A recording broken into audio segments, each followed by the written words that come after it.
El Ayom Yom de hoy es el quinto método, digamos, de Teshuvá. Como venimos explicando cada uno de estos últimos días, como versículos que explicó Rabbi Zushe de Anípoli y el Rebbe Rashab, el padre del Rebbe anterior, le enseñó, le explicó a su hijo el Rebbe anterior. Hoy, 8 de Tishrei, es el resumen del quinto sistema. El versículo es el versículo que empieza con la quinta letra de Teshuvah, que es la letra Hei. Y la letra Hei corresponde al versículo que dice Atznea lejet imashem elokeja. Es muy, muy interesante. Anda con discreción con tu Dios. ¿Qué significa esto? Es el cuidado de no resultar conspicuo o hacer ostentación alguna. O sea, el hecho que hice Teshuvah, que hizo un cambio, mucha gente hace un cambio y lo hacen notar. Pero acá trae que el método, si queremos llegar a los niveles más el más elevados, no voy a decir ser un mandaparte, porque eso nunca está bien. Pero uno de los métodos es hacerte teshuvá, hacer todo lo que tenés que hacer, pero mantener un bajo perfil. No es necesario que todo el mundo vea, mira este, qué bien que está, cómo cambió, mira, es otra persona. Pero si alguien se da cuenta, bárbaro. Pero no es algo que uno tiene que manifestarlo para que el otro se dé cuenta. Como fuera dicho, que el hombre sea astuto en el temor. Así dice el Talmud. Y explica acá, y la astucia yace en pasar inadvertido. La persona astuta no es la que se muestra. Acá estoy. Como dicen los pibes hoy, ir a hacer face. No, como había un personaje figuretti. No, no es necesario ser figuretti o hacer el face. Y miren lo que trae acá. Se sabe que muchos de los hasidim de antaño ocultaban su forma de ser.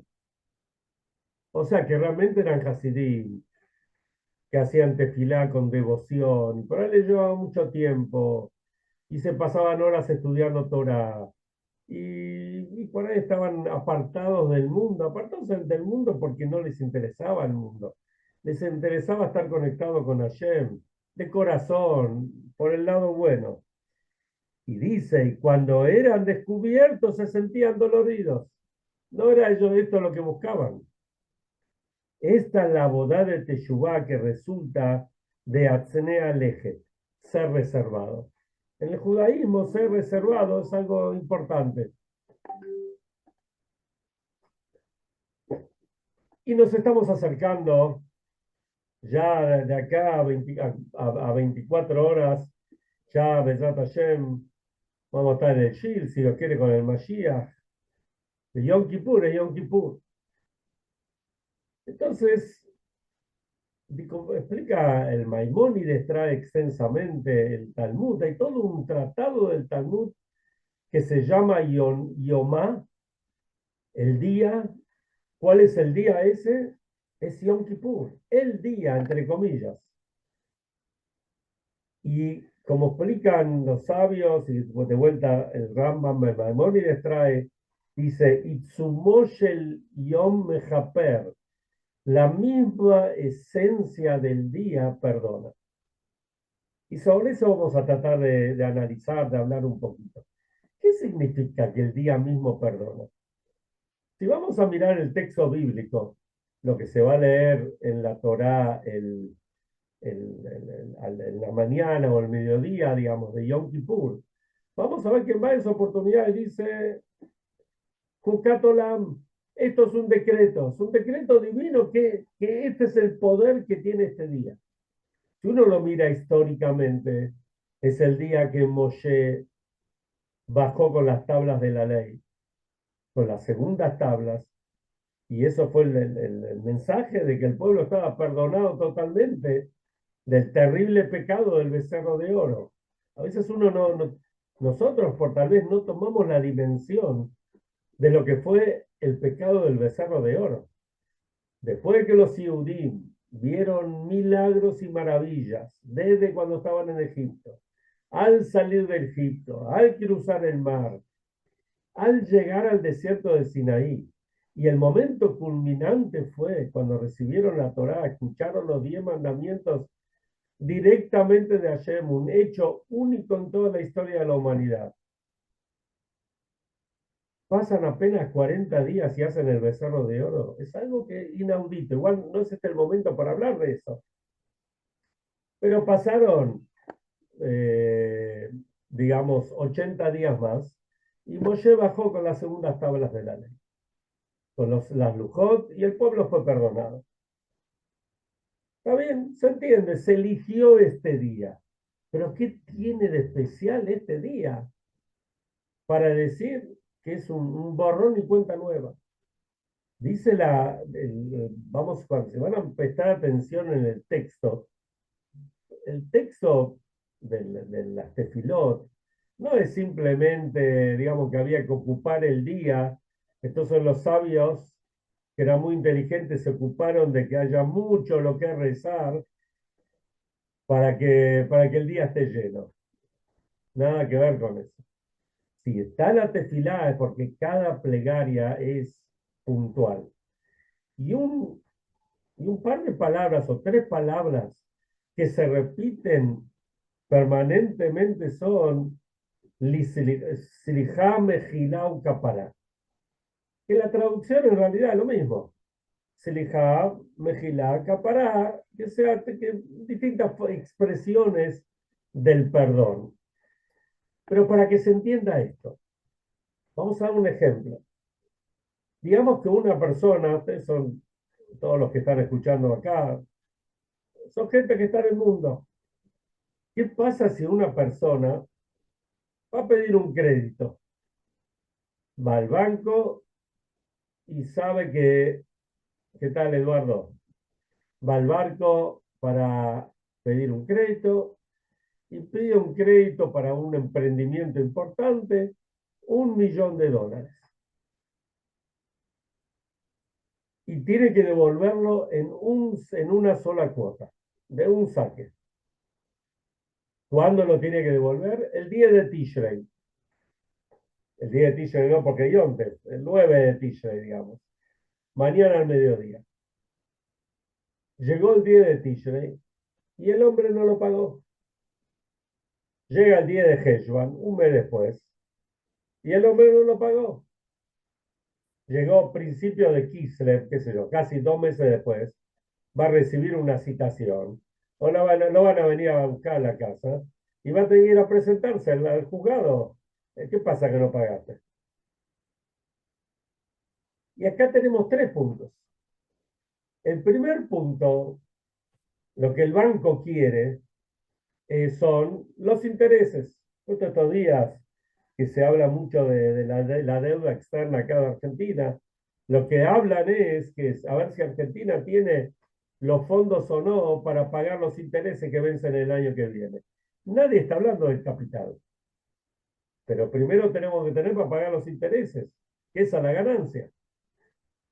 Después tenemos que tener para pagar el capital, para que al final de cuentas, una vez que terminamos de pagar los intereses, hay que pagar el capital. Y después hay un tercer problema. Un tercer problema es, si yo ya soy una persona que no pago en tiempo, Hazbe Shalom, ¿quién me va a querer prestar un centavo? Me quedó una mancha, que esa mancha está ahí. Porque por más que después pagué los intereses y pagué el capital, pero la gente sabe de que que esta persona no pagó, le tardó, vaya a saber cuánto tiempo en pagar. Esto es Yom Kippur. Yom Kippur se nos dice que es Slijá, Mejilá, Slijá y Capará. Primero quedan borrados los intereses. Segundo, quedan borrados el capital. Y tercero, aquí no ha pasado nada. Pero no es que pasó algo y nos olvidamos. Mira cuando el papá reta al chico porque el chico se portó mal Entonces el padre le dice, voy a hacer de, o el maestro dice al alumno, voy a hacer de cuenta que acá no pasó nada, pero en realidad pasó. El padre sabe que el hijo hizo su travesura y el padre va a estar atento para que el hijo no la vuelva a hacer. El maestro lo mismo, con Hashem es diferente. Cuando Hashem nos perdona en la esencia, nos perdona totalmente y esa es la diferencia. Y esto es el día de Yom Kippur. Fíjense, en Yom Kippur, en la tarde de Yom Kippur, una de las, debe ser las aliyot más codiciadas. Aliyot es subir a la Torá y que la gente a veces paga fortunas para poder subir a la Torá en esa aliyá. Y no estamos hablando de alguien que lo hace justamente para mostrar que tiene lo que sea, sino porque realmente es un momento para dar mucha tzedaká y es un momento muy elevado, muy especial. Es el más, la parshá del día de la tarde de Yom Kippur, donde después se lee toda la historia de Yoná. Y con Yoná pasó algo que no pasó con ningún otro profeta. Yoná, mira Hashem, vamos a hacer una pequeña historia un recuerdo de lo que, recordatorio de lo que pasó. Había un pueblo que eran los asirios y tenía la ciudad de ellos que era Nínive y ellos habían pecado. Viene Hashem y le dice a Yoná, le dice, Yoná, anda a Nínive y decirle que hagan teshuvá y si no hacen teshuvá, los voy a destruir. Si ustedes se acuerdan la historia, van a ver que con Moshe Rabbeinu pasó algo parecido. Cuando Moshe Rabbeinu estaba en el Ar Sinai y Hashem lo manda a hablar con el faraón y hacer las pruebas, etc. Moshe Rabbeinu también dijo que no quería ir, pero al final fue. Moshe le dijo, mandá a mi hermano, mandá a Aarón, Aarón es un buen muchacho, es un buen tipo, una buena persona, él quiere. Al final fue Moshe. Con Irmiyahu, el profeta Jeremías, Irmiyahu pasó algo similar. Irmiyahu fue. ¿Yoná qué hizo? Yoná se escapó, se subió al barco, como cuenta toda la historia. Vino una tormenta y el capitán del barco y él se fue a un camarote. El capitán del barco se dio cuenta que esta tormenta era algo estaba totalmente fuera de lugar, era algo divino. Entonces entendió que había alguien que tenía que salir, que estaba de más en el barco, entonces al final lo bajan a Yoná se lo traga un pez. Y al final Yoná accede a ir a Nínive a avisar, a decirle al rey y al pueblo que tienen que hacer teshuvá. Y de hecho hicieron teshuvá. Ahora, ¿cuál era el problema con Yoná? Yoná no entendía, ¿para qué tiene que ir? Si este pueblo son pueblos que son malvados, ¿por qué Hashem tiene que perdonarlos? De este pueblo, de los asirios, después vinieron y se llevaron a las 10 tribus perdidas que están ahí. Y de una fusión de distintos pueblos que empezó con estos asirios, salieron los babilonios. Y estaba Nebuchadnezzar Arrayá, el malvado Nabucodonosor, que fue el que terminó quemando, destruyendo el primer templo y que mandó al pueblo de Israel, lo mandó al exilio a Babilonia, 70 años. Entonces Yoná no entendía, ¿para qué hay que ir a ayudarlos a estos? Si son malvados. Hashem le dice, escúchame, este no es tu tema. Ellos son criaturas como las mías. Si yo considero que tengo que darles una chance, tengo que dárselas. Y si miran la historia, muy interesante, que él, después que él ya fue a Nínive y volvió, era un día de calor y se tiró, digamos, a reposar debajo de un arbolito que le daba sombra. Y en eso vinieron como unos insectos. Los insectos devoraron las raíces del árbol y el árbol se cayó. y Jonás se quedó sin la sombra. Y Jonás se enojó, mira lo que hizo el insecto. Entonces Hashem le dijo, vos te quejás del insecto. Mira lo que el insecto hizo. Él hizo lo que tenía que hacer. Y por eso le voy a hacer algo. ¿Cuánto más aún a un pueblo que está acá sobre la tierra? Si yo tengo que perdonarlo, lo voy a perdonar. Ah, después van a pecar, van a recibir su castigo. O sea que con Yoná tenemos un tipo de teshuvá, como no tuvimos, como no está expresado en ningún otro, con ningún otro de los profetas. Cada uno tiene lo suyo, Jonathan tuvo esto. Entonces, ¿qué es Yom Kippur? ¿Cómo puede ser que el ayuno mismo de Yom Kippur, que este ayuno es un hot, es un decreto divino, como dijimos al principio, Hok Olam, un decreto eterno, que tenemos que ayunar y que este día perdona? Y esto es, como trae en el Hasidut, que es el amor que hay entre Hashem y el pueblo de Israel. Llega una instancia donde en esa instancia el pecado no tiene lugar. Y eso es en la esencia del alma cuando se une con la esencia de Hashem. Ustedes fíjense, estamos mirando hoy distintos temas de historia. David, el rey David, tenía un hijo. Este hijo se llamaba Absalom. Y este Absalom era un hijo rebelde. Era un hijo que quería matarlo al mismo padre, a David. No solamente quería sacárselo de encima, quería matarlo. Tenía una cabellera hermosa, era como un nazir, como un nazareno, etc. Y David se tiene que escapar, se escapa de Jerusalén. Un día, Absalom está cabalgando y pasa por un arbolito y los pelos se le enredan en el árbol. El caballo sigue de largo, él queda colgado en el árbol. Viene Joab, digamos, el jefe del ejército de David, y lo mata a Absalom.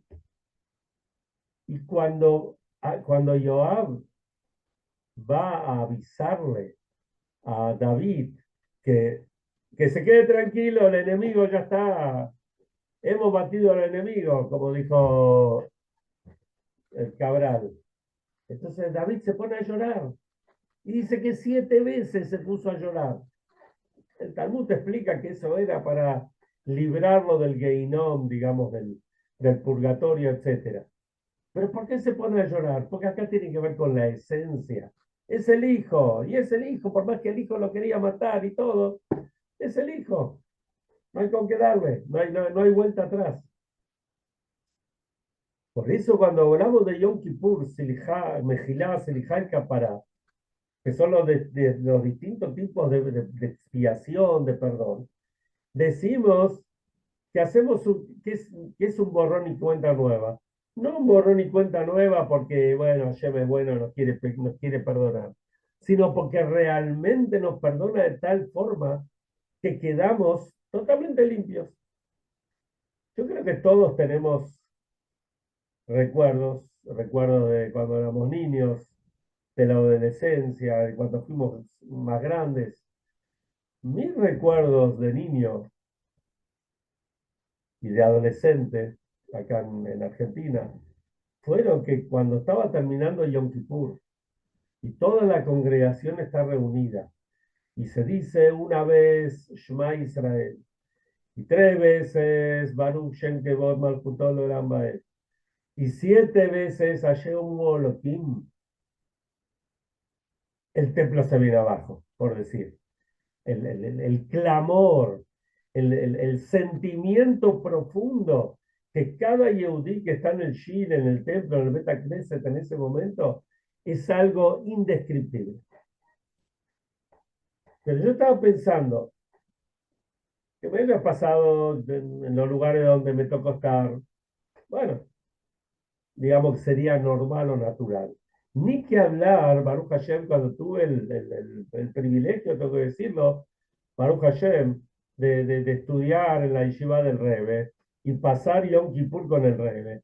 Y esos momentos finales del Yom Kippur, eh, lo cuento porque realmente es muy, muy interesante. Es algo que no está filmado esto. Esto está grabado en la memoria de todos los que la supervisión divina quiso que estemos en ese momento. El Rebe, que estaba, digamos, ataviado, se puede decir, vestido con el kittel, con el guardapolvo blanco y el talí, que ya de por sí uno lo veía, uno dice, este es un Malach Hashem, es el Moshe Rabbeinu. Y, y el Rebbe de repente, antes de tocar el shofar, la costumbre ahí en Jabat en general es cantar Napoleon's March, la marcha de Napoleón, que es la marcha de la victoria. Ay, ay, ay, ay, laray, laray. Y el Rebbe en ese momento, como un niño de 15 años o menos, se paraba sobre su asiento, la separaba, se subía así, directamente, y empezaba a darle con la mano, y era impresionante. Dice que ya en los últimos años le ponían una escalerita para que esté un poco más cómodo. Pero esos años que no era un niño, el Rebbe estaba en sus 70, les cuento lo que vi, no lo que me contaron. Y ese momento es un momento de éxtasis, un momento de conexión, donde le sale lo que se llama Yehida Shebenefesh, la parte más profunda, parte más elevada del alma, y está conectada con la esencia de Hashem. Uno lo percibe, uno lo siente. Pero después la vida, o sea, cuento mi experiencia, pues estoy seguro que la experiencia de cualquiera de los que está viendo ahora en directo o va a escuchar, va a ver el shiur después. Cualquiera de nosotros que después les tocó estar en otro lugar. A mí después me tocó estar muchos años en Shlihut. Y estando en Shlihut, no es que estuve en un templo de gente de Hasidim, estuve gente sencilla, y ni hablemos de gente sencilla. Muchísima gente de la que venía en ese momento totalmente que no pisaba el templo en todo el año y que no entendía nada, que ni siquiera sabía cómo agarrar un Maxor. Sin embargo, el clamor que se escuchaba en esos momentos y se escucha en esos momentos, yo pienso en cualquier templo del mundo de Yehudim, es lo mismo. Estamos en Seven Seventy, en el Shilden Rebbe, en el Kotel Amaraví, en el Betacneset Agadol, en cualquier lugar de Israel o donde sea, es exactamente lo mismo. Porque esto es Yom Kippur. Yom Kippur es el regalo que Hashem nos da para decir, vos sos mi papá, yo soy vuestro padre y ustedes son mis hijos. Contaba un rabino que él, que creo que fue, no sé, un Shabbat, se fue a hacer tefilá, no al templo donde normalmente iba, y de repente le vino a avisar que el nene, uno de los hijos de él, no sé qué edad tenía, cruzó la calle y lo agarró un auto. Era en Israel estos, en Farjabat supongo que era, o en Rishon LeZion, no importa. Entonces, bueno, al pibe lo iba a buscar con la ambulancia y él se fue hasta el hospital. Cuando lo avisaron, todo, Baruch Hashem, estuvo todo bien. Dice que en ese momento, viéndolo al chico digamos, en la habitación preoperatoria, de prequirúrgica, se le pateó el alma y se puso a llorar. Y él después se puso a reflexionar y dice, ¿qué hubiese pasado si yo estoy con el nene o veo como que el nene cruza solo la calle y aunque no le hubiese pasado nada, lo hubiese gritado de todo, lo hubiese puesto penitencia, a dar un castigo, lo que sea, porque cómo cruzar la calle solo? Y en este momento le caían las lágrimas al ver al pobrecito, al nene, cómo estaba en ese momento. ¿Y esto por qué es? es porque la conexión es esencial. Y cuando la conexión es esencial, se borra todo, no queda nada. O sea, todos los pecados, todo lo que pudimos haber hecho, no, quedan cero, totalmente. Tenemos crédito total, no para que ahora vayamos, Hasbe Shalom, decir, bueno, terminó Yom Kippur, empezamos de vuelta a mandarnos las nuestras, vamos a pedir prestado, no vamos a pagar, vamos Hasbe Shalom a comer lo que no hay que comer y a profanar lo que hay que profanar. No, no, no es eso. Uno toma decisiones para cada día estar mejor. Pero tiene que saber que la partida, y va a haber redundancia, a partir de Yom Kippur es en un nivel totalmente diferente. No partimos como que venimos de una categoría inferior y bueno, tenemos que ir a jugar partidos con equipos poderosos. No, partimos de lo más alto. Somos campeones y ahora tenemos que revalidar nuestro título. Esto es Yom Kippur. Por eso tenemos que aprovecharlo. Por eso es tan importante cada detalle de lo que hacemos. Mañana a la mañana, que puede ir al templo, ir al Betacneset, recibir el Leika, que nuevamente los rabinos dan en este día, que sea lo único que uno tiene que pedir, es algo dulce. Mañana a la tarde ir para Minjá, antes de Minjá, ir a la mikve. Ustedes saben que Erev Yom Kippur es el día que el que no va en todo el año, Erev Yom Kippur va seguro. Y prepararnos, estar listos ya a terminar de comer la sudata mafseke antes del horario de encendido de las velas. Y por supuesto también hay que estar en el templo y tenemos que ponernos el talit antes de la puesta del sol, porque después no podemos decir la braja. Que Hashem nos otorgue que tengamos una hatimá, gumar hatimá tová, que seamos sellados y que se complete todas las firmas para bien. Yanato vamos a cuando pasábamos por el Rebe y el Rebe nos daba el pedacito de Leica, el Rebe a cada uno le decía, Yanato vamos a Yanato vamos a yo no tengo un mesuco, yo no tengo un mesuco. El Rebe estaba horas y horas recibiendo a la gente. Baruch Hashem, tuve el rejut de pasar varias veces, pero se lo transmito. Y que realmente sea así, que tengamos najes de nuestros hijos, nietos, descendientes, etcétera, salud, parnasá, todo en abundancia, que sea un año de mucha alegría, que ya Amén. vuelvan todos los hatufim, que vuelvan todos los que están secuestrados, porque aceptaron el plan o porque no aceptaron el plan, no importa, que ya estén acá de vuelta. Y los que están fallecidos, que vuelvan a tener el Zehut de Keber Israel, que es algo tan importante y tan grande. Que los soldados vuelvan todos sanos y salvos a sus casas. Y aquellos que han sido heridos, que se curen rápidamente. Y por sobre todas Amén. las cosas, que venga Mashiach ya, que Amén, nuestra amén. paz